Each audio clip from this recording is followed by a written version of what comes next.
What influenced you to be part of this religion? Nung bata ako, pagkapanganak ko pa lamang, ay nabaptize na ako as Catholic. Ang nag-influence sa akin ay yung nanay at tatay ko. Yan. Especially. Can you share any religious practices? Back when I was grade 4, merong parang recollection na nagaganap. Which is first communion, yung kumakain kami ng ostia, which is bread, na hinahati sa dalawa at sinasawsaw sa wine. Then kinakain namin. Tapos magkukumpisal kami sa pare.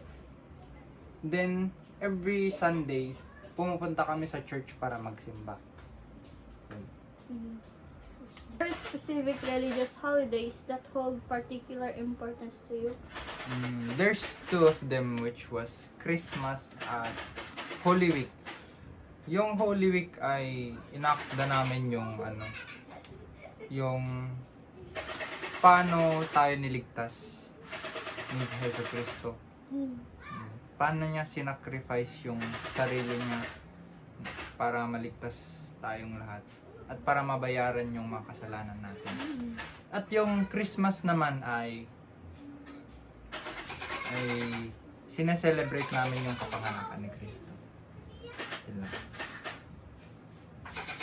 Next question. How do you approach conversations about religion with individuals who hold different religion?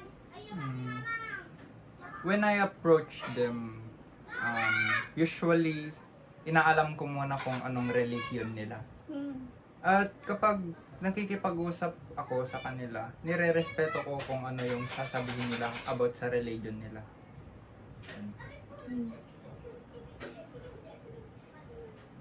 What does faith mean to you personally?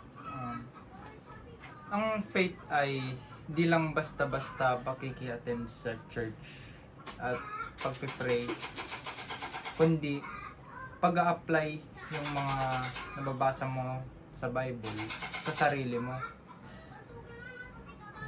At paniwalaan mo na kaya mo lahat through God. How does faith help you cope with difficult times or uncertainties? Nagbabasa ako ng Bible at saka nagpipray ako kada may problemang darating.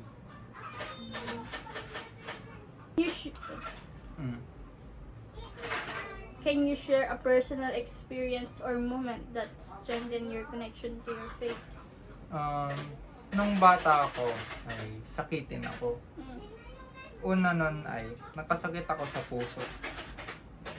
Kailangan nun na maoperahan ako para maligtas.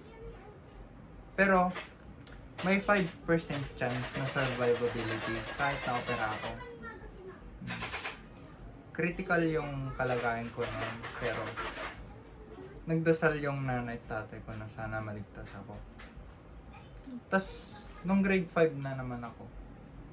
Nung grade 5 ako, as I said, muntik na naman akong mamatay. Sabi ng doktor nun, mamamatay na ako, pero hindi. Oo, kasi nung time na yun, nag-pray rin ako. Kumapit ako sa faith ko na magsusurvive ako. Through God, nalampasan ko yung problema mo. Tas, yun, mga 2 taon na makalipas ay disgrasya ako. Nang sakyan. Motor.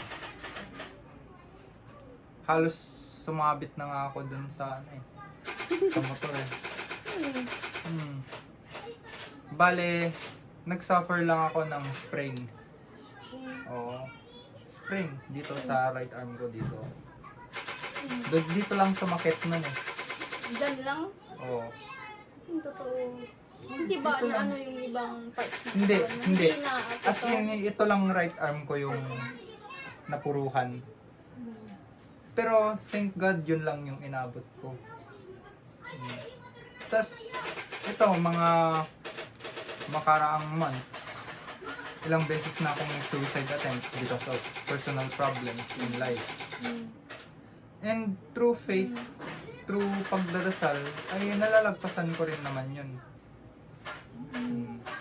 Binibigay ni Lord yung mga taong makakatulong sa akin. Yun. Napa-strengthen nun yung paniniwala ko sa Kanya. Oo. Di na mabilang yung mga miracle na pinaperform niya sa akin. Yung binibigay niya sa akin. And thankful naman ako.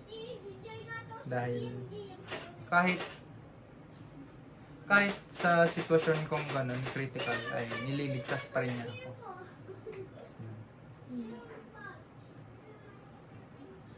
Yeah. Thank you for answering this interview. God bless you.